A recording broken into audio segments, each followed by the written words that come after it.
Okay, good. I've pressed record. That was my major job for today. And also I need to introduce our wonderful speakers that are here today. So we've got, let me just find my notes. Yeah, there. I printed some and I kept some on the computer. That was not a wise decision. But yes, I would like to introduce our speakers, and we also want to leave enough time for questions. So, Associate Professor, I wanted to get your title right. Associate Professor Michelle Farrar is a professor in the paediatric neurology at the University of New South Wales, and is a specialist child neurologist at Sydney Children's Hospitals. Doctors' bios are always so wordy, aren't they? Don't worry about it. You're the best children's pediatric neurologist that I know.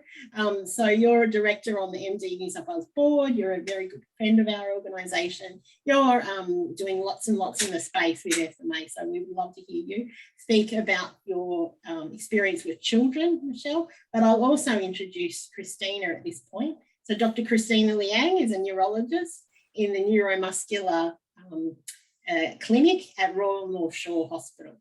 She's also a director on the Muscular Dystrophy New South Wales board, and comes to us with a lot of experience in treating people with SMA, and particularly at the moment, treating people with SMA actively with a range of different, well, I'll leave you to tell everyone about that. But yeah, let's move to your presentations, guys. Are you going to use slides or share? Yeah, I am. Thank you so much, Carolyn. And there is something in the chat about how do you switch rooms if you're in the wrong room. Do you want to just go through that?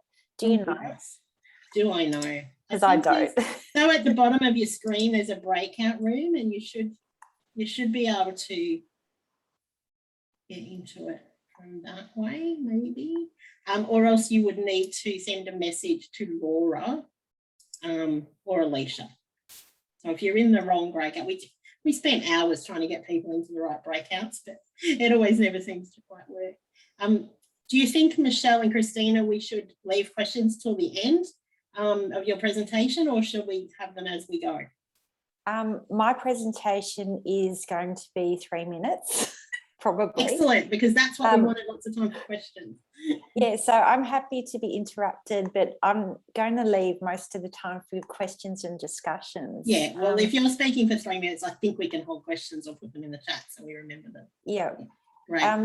So thank you so much again. I've really enjoyed the last 2 hours, and your moderating is just fantastic. It's just till I'm not sure how to put people in different breakout rooms, and then it goes downhill. Yeah. So Carolyn asked Christina and I to do a treatment update, and the summary is that Monique already covered this. So there are 3 approved therapies for spinal muscular atrophy in Australia, and that it's complex because it's not that they're accessible for all people. So I just wanted to go through that. And the basis for the reimbursement, as I understand it, is based on the evidence that there is and what the clinical trial populations have been done. And it's really challenging. So I think we're all pretty familiar with it, but nusinersen is it binds to the backup gene, and it turns the volume up louder on the backup gene to make more of the protein. So all people with SMA, the common pathway is low levels of the survival motor neuron protein. And all of these therapies work in the same way, trying to turn it up and make more of it. So nusinersen is given by lumbar puncture, which is an injection in the back into the fluid that surrounds the spine, and the medication goes from the fluid into the nerve cells in the spine and really works within the nerve cells. So there's a loading period where there's 4 injections, and then a maintenance where it's every 4 months ongoing. I think my experience with nusinersen has been in kids, and that goes from newborn babies all the way through to people close to transition with very complex spines and rods. And I think being faced with the prospect of a lumbar puncture is tricky, and I think we've been able to administer it relatively easily as a procedure, but what it feels like for a person is very, very different to what it's like for me doing the lumbar puncture. So we typically, you need to be positioned in a certain way so that it can be done. It can have local anesthetic to numb the skin, and that means that you'll still feel pushing and pressure, but it won't be as sharp as a needle. And sometimes we need x-rays to guide the needle into the right spot as well, because you don't want to put it in the wrong spot, because there's no point. And for some of the children that we've treated, we've been able to do them awake with distraction and play therapy. And for others, we've used laughing gas. And in fact, they don't want to swap therapies because they enjoy it so much, which is just very strange to me. And then for some, because of the x-rays and the way our hospital's set up, we've needed anesthetics for it. So it really, the way the lumbar puncture is done is very different for very different reasons for people. We've not had anyone that we haven't been able to lumbar puncture yet. And we've really learned as we've gone along about how to make it as good as possible for the person experiencing it. And I think you telling us what helps is really important, and we want to listen, we want to know.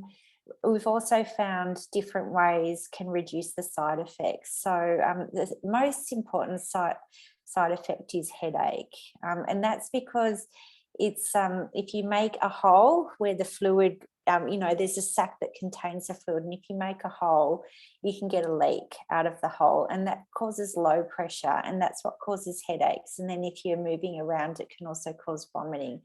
Now, if that does happen, it can you can have those side effects for 48 to 72 hours.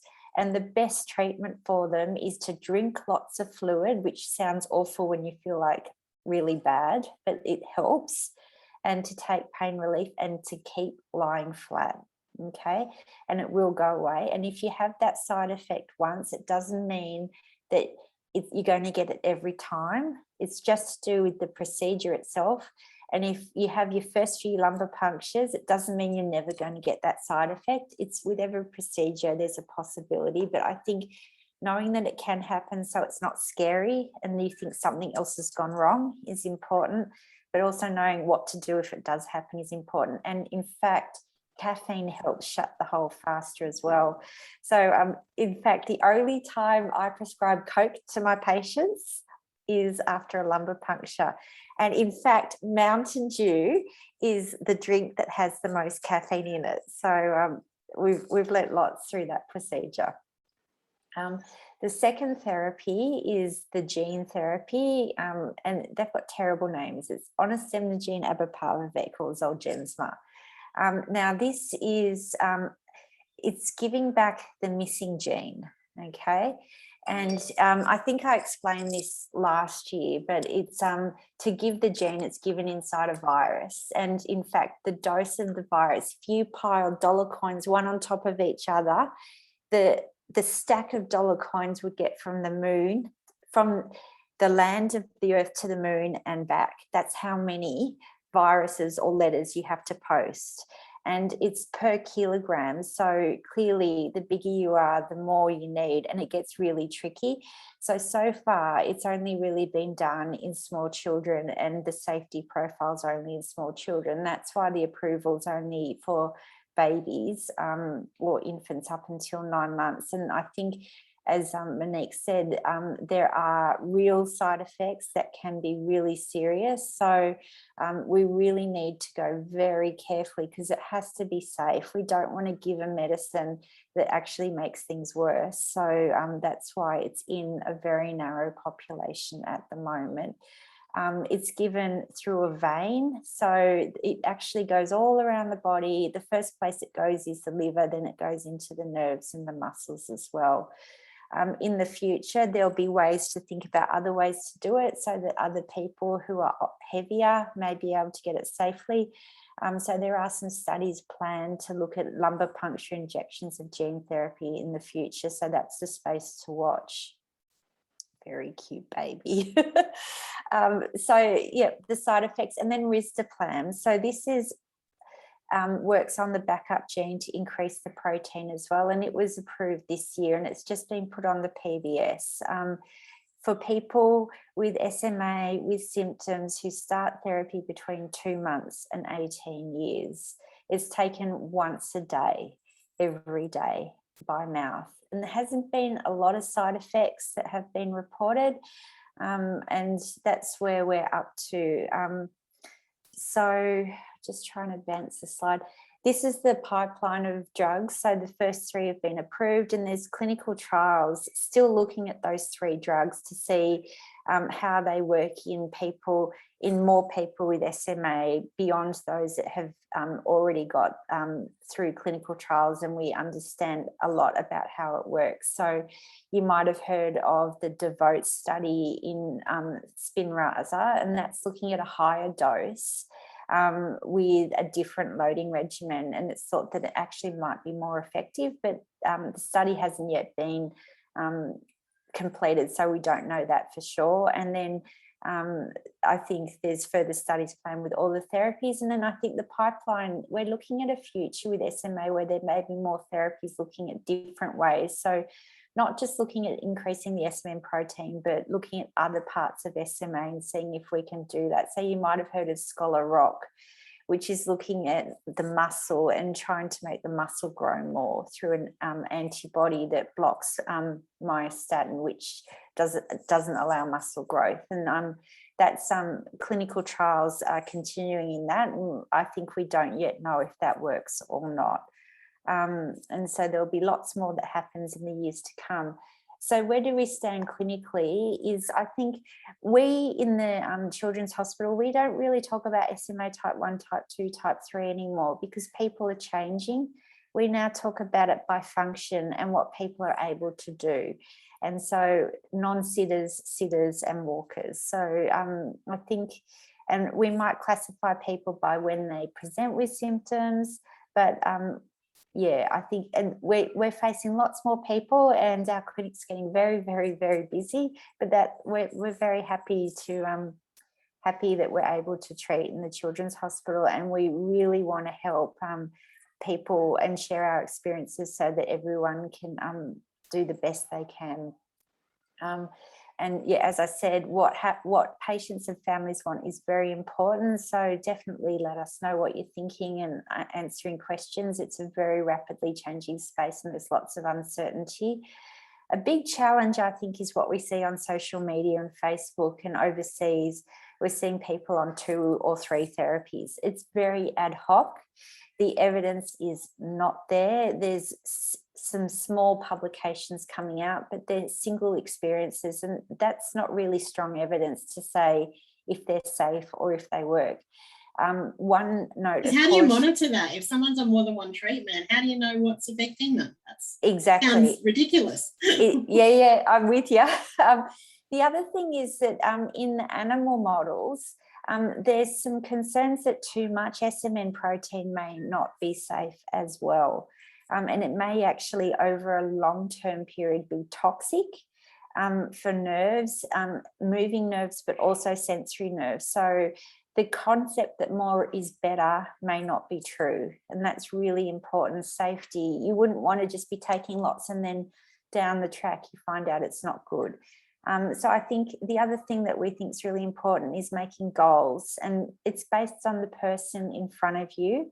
Everyone with SMA is different, but we're also learning that we're going beyond just motor function and survival.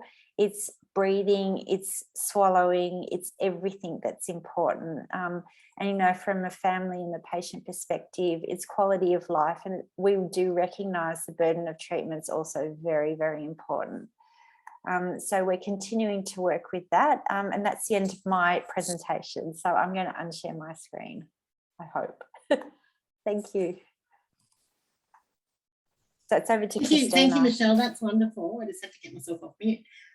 Shall we, I think we'll hear from Christina and then we'll open to questions and experiences. So what I wanted to do was actually answer questions, but also for people, have an opportunity for people to share experiences if they would like to. So if you got a PowerPoint as well, have you, lovely Christina? So I'm hoping that it's coming up. It's coming, yeah, it looks like it. So coming slowly. It started screen sharing, so that's good. Yeah, first of all, how are you, Christina? Well, thank you. How many minutes will you give me? We've got till 3:45, so we've got 20 minutes left, and I want to do questions. So 10 minutes-ish. So I'm not sure what you are seeing. I'm seeing a completely... We've just got a black screen. Double click to enter full screen mode, it says. Sorry, I have to admit my computer seems to have got stuck. That's all right. Best laid plans. It's uninstalled.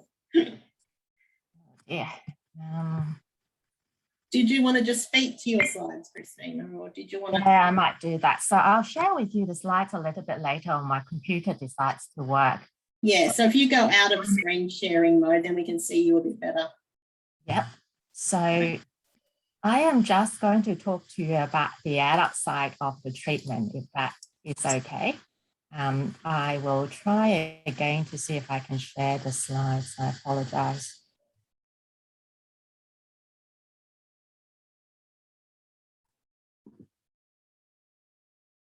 No, not coming up. No good? No, maybe you just talk to your slides, and what we can do is we can put your slides, if you want to, onto where we put the recording on the website. Of course. So, adults will be interested in what treatments are currently out there in Australia. I'm grateful that Michelle has already talked about most of those. So essentially it's the PBS listing. It's come up now, Christina. Oh, has it? Yeah, come up on mine. Has everyone got the slides there? Yep. Oh, thank God. Okay, all right. So firstly, so I guess the questions are what treatments we have for adults. So currently available, Michelle's already gone through some of the treatment. We want to know for adults, what outcome can one expect from the current treatment? What is required of the treatment? Michelle has already kindly talked over, and the potential side effects, which are not too much. And thankful for Michelle already mentioning about the things that are in the pipeline. And for adults, the question is, should one wait or should one go for it? So in terms of what's available, the ones that are available are the nusinersen and the risdiplam. And I'll go over to the next few slides.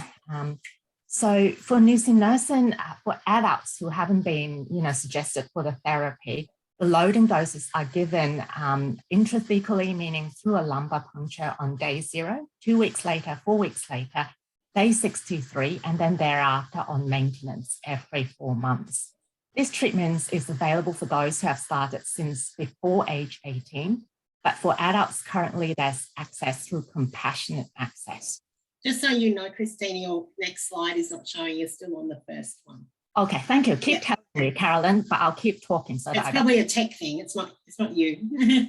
So with the risdiplam, this is not currently available for those who have not started treatment beyond age 18. And I know a lot of adult patients, because of the lumbar puncture difficulty, even if we have the laughing gas, and we don't have the laughing gas, they are really waiting or hoping for this risdiplam. But this is not currently available through either compassionate access or through PBS. So the short of it is, for both treatment, the side effect seems to be minor. For nusinersen, the main problem is related to the lumbar puncture with the headache and with the backache, as some of you already in the audience have experienced. We, from observational studies, know that response is not age dependent, which is good, because for the adult population, we often feel like patients are kind of missed before the children. So it's good that, it's not dependent on age. There has been some suggestion that perhaps greater improvement is seen in those with less severe disease or better baseline function, but it leads to the question of whether it's related to the scales that we use. It's because the scale just pick up those with a better function as opposed to that people don't improve. There's also some evidence to suggest that there is a cumulative effect, that more benefit might be a little bit more noticeable over time. So Carolyn, can you tell me whether you see any changes in my screen? No, still on the first slide, Christina. Okay. As long as I'm representing I'm everyone so sorry, else's. but I'll keep talking and you tell me when I should stop. So there are two main observational studies for patients who are adults who's been put onto nusinersen. One of them is from the German multi-center study, and it's written up by Hagenaka. So that particular study involved 124 patients, and they followed patients from about 6 months to 14 months. The measure they used, the primary endpoint, is the Hammersmith Functional Motor Score expanded. And what they find is over the time period of 6 months, 10 months, or 14 months, an increasing proportion of people are having a clinically meaningful improvement. So at 6 months, about 28% of people have an increase of 3 points in the Hammersmith score, whereas by 14 months, there's about 40% of patients who have this meaningful kind of Hammersmith score increase. What we know from that study is that the change or improvement might be perceived as minor by kind of people just looking at the scoring. The Hammersmith score, for example, was increased by 3, which is just significant. The upper limb kind of module was only by 1 point, which is not significant yet. And for those people who are still walking, the 6-minute walk test, it's increased by 46 meters. There are patients, 5 patients of those who had a significant increase of the Hammersmith score to more than 10, but there are also 14 patients who have deteriorated over that time. So the adverse effects for that particular study was 35% for headaches, 22% for backache, and 11% for nausea. The second major study, observational, was done in the Italian centers. There were 116 people that were enrolled. And what they found is that, again, the Hammersmith score at 6 months, there might be a median difference of about plus 1 point, but by 14 months, there's a Hammersmith score increase of about 3 points, so just significant. They found that upper limb kind of assessment had a ceiling effect. So for patients who were already achieving a high score, there was not much change. And for 6-minute walk test, 6 months finding was a plus of 11 meters, and 14 months later is an effect of about 20 meters. The spirometry, or the measure of breathing, did take a long time to show a very minor difference. So the change wasn't obvious, and it's only about plus 3% in patients with SMA type 3 at 14 months. So because you can't see my slides, I'll just quickly mention the last study.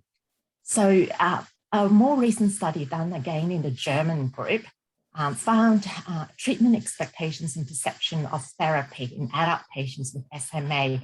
And this again is targeted for patients who are receiving nusinersen because that's first approved and more widely used in adults.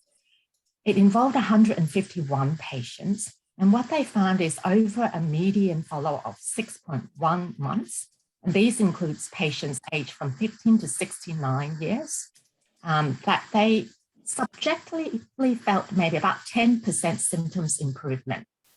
And they base it on very different type of measurements, not the motor type of measurements like the Hammersmith score or the upper limb module, but based on how patients select their symptoms. So what they found, and I'm on a table, for example, is for people with type 1 as opposed to type 2 or type 3, what they prioritize as their symptom that bugs them most is different. So for patients with SMA type 2, for example, their swallowing or arm function is important. Whereas for those patients with SMA type 3, Obviously, because they're still walking, their leg function becomes important.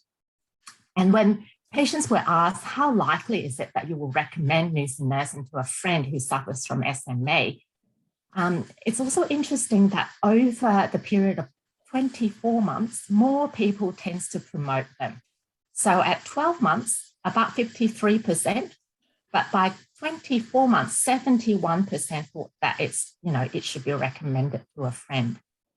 Patients find it very inconvenient to have the lumbar puncture because in Germany, they have to stay as an admitted to the hospital for 2 days. And so 64% say that it's very difficult and very inconvenient. But despite the inconvenience, 89% of patients were satisfied with symptom relief. And the global satisfaction was at 93%, thanks that the good of the treatment outweighed the bad. A quick word about the risdiplam is there is a study called Jewelfish, which is involving patients from childhood to adulthood. That particular study is not published yet, but it includes patients with, including SMA type 3. 30% are teenagers, 35% are adults. And it suggests that the SMN protein level is doubled and there's stabilization of motor function at about 12 months. So on that, I might leave this time back to Carolyn.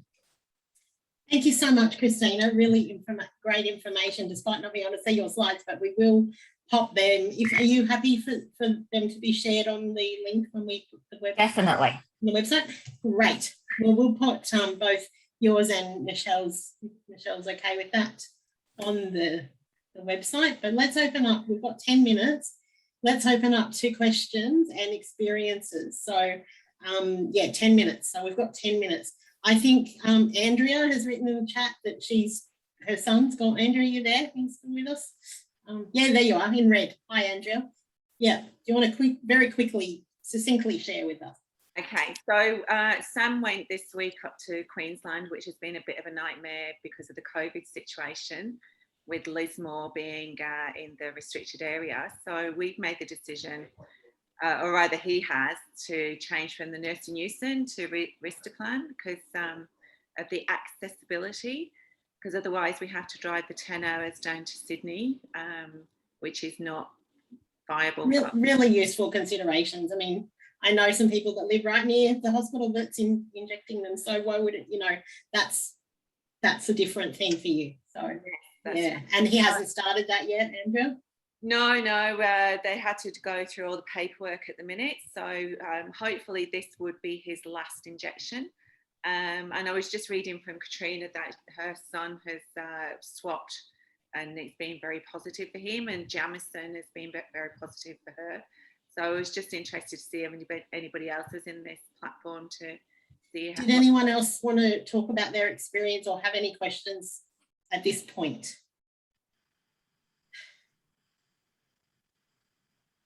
Well, no one's going to volunteer. I can volunteer you, don't worry. Any questions for the doctors? I can comment, only that who's speaking, please? Michelle. Oh, Michelle, there you are. I couldn't see your nothing. Sorry. Only that COVID has made it difficult for lumbar punctures. And we've had patients previously travelling from interstate from the Northern Territory to Sydney for procedures. So we've worked really hard with local hospitals to be able to set them up to do it as well. So, I mean, just the line that you have to come to Sydney for an injection no longer stands. Although I don't know the obvious, it can be complex if, with sedation and radiology for different people as well. We've had a number of people swap for exactly that reason. And it's early days, I think. And I can only say that there is less evidence of the effect of risdiplam in adults with SMA. It doesn't mean it doesn't work. It's just I'm not sure. And what about in children, Michelle? The only publication that's out there is in SMA type 1, and you cannot directly compare them because like the babies were younger, they also seemed to be more severe. However, it seemed that there was less swallowing and breathing problems at the end of the study. I don't know why. Risdiplam is oral, so it will also go to the muscles as well as the nerves. That may be one factor. It is a weight-based dose, and anyone that's over 20 kilos gets the same dose. So up to 20 kilos, it increases and it stops at 5 milligrams. And what we don't know is once you're heavier, is it going to be less effective or not? You just have to be, there are some uncertainties to just know about, but I think there's more about it than what, just to know that there's uncertainties in making these decisions is important, but also that there is the option if you, I think there's the option that you can go back on nusinersen if you get side effects and you don't think it's working. So if you went on to compassionate access, how long can that continue for? Forever, like lifelong compassionate access, or what's the situation with that, Christina? Or you mean for risdiplam or for nusinersen? No, I was thinking of nusinersen, but the same with risdiplam if that does go down the compassionate access route as well. I don't think we have information on risdiplam at this stage, but for nusinersen, they're hoping to change over to a managed access way of accessing it, but we don't have all the criteria of ultimately if the compassionate access is to finish, who would qualify to get onto the managed access. Yeah, I'm just concerned that people who are accessing compassionate access, who are not, we're currently not eligible for PBS access, is there going to be a gap or surely ethically there couldn't be? I think from the company, they say that they will continue. They will not be kicking someone on compassionate access at this. Interesting. Good. Excellent. Any other questions from the group, or would anyone like to share their experience with any SMA treatments? Ellie, good on you. I could count on you for a question. Always. Thanks, Carolyn. I've got two questions.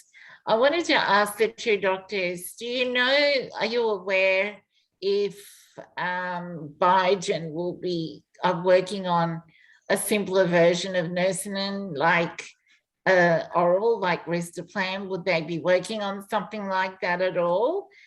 And my second question would be, what is the medical community, as far as people connected with neuromuscular diseases, doing to put pressure, for want of a better word, to Roche to bring risdiplam further ahead, available to everyone?